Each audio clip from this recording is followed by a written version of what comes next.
News at 6 starts now.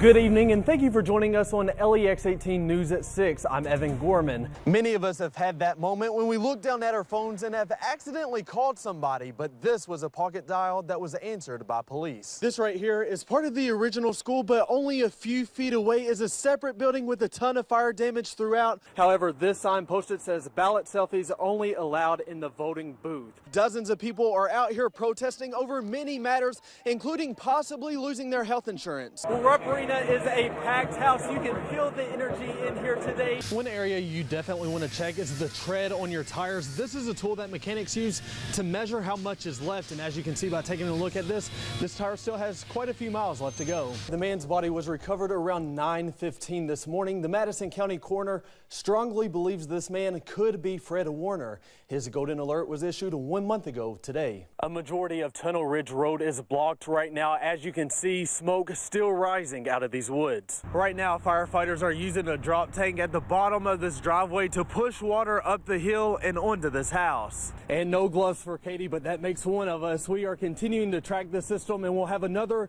live update coming up in our next half hour.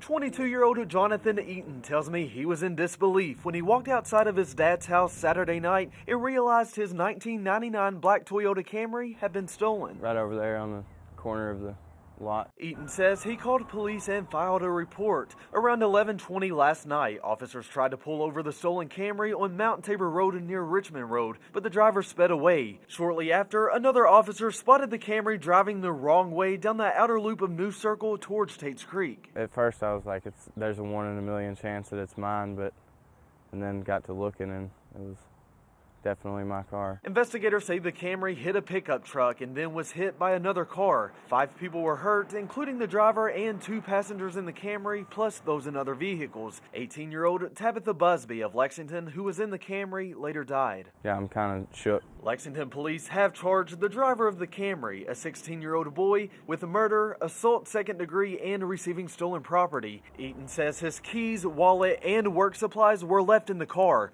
a mistake he won't make again. It's a life lesson, I guess. Sometimes you gotta learn the hard way. It's expected for family members to visit the place where their loved ones are laid to rest, but today, a couple dozen people gathered in the Junction City Cemetery to take a stand against the city. I'm horrified. Those there today who have relatives buried in the cemetery say items have been removed from grave sites by city employees. Here's video of what appears to be a worker pulling up flowers near her grave. And her mother's name was Lily, and her favorite flowers were lilies. That's why those flowers were put there. And they were between 2 headstones about a foot apart. And that's why they were put there. They weren't bothering nobody. A city ordinance passed in 2014 says no items other than headstones will be allowed in the cemetery. Today, flowers and flags were placed on many of the graves. I want to achieve some kind of agreement where we can bring our loved ones ornaments, flowers, or flags, or whatever we want up here and not have them taken. The group even taking their actions downtown in what they're calling a peaceful protest in front of City Hall. Family means everything to us in this community. It's a big part of our lives. And for them to just trash things like they do and break things without even hesitation, it's heartless, to be honest with you, and it really hurts our feelings. And behind the building, broken families bonding together about what's trapped in this trailer. A handful of memories they're not ready to let go. With ribbons of remembrance. My grandfather. And other symbolic signs. Just a ribbon with the birds flying out.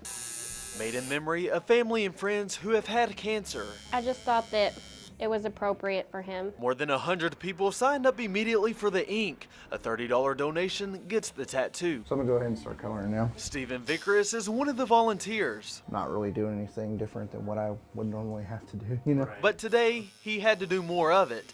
Last year during the benefit, he took on about 15 tattoos, more than triple his traditional number. I average about 3 or 4 tattoos a day. Others, like Rebecca Case, decided on a double, one for her autistic son and another for her aunt who lost her life to breast cancer. It was horrible to watch her go through it. Her neck now shows support for the disorder and disease. I wear it on a sleeve, so it's out there for everybody to see. The parlor is hoping to get through about half of those who are signed up. Covering the news in Lexington, Evan Gorman, LEX 18 News.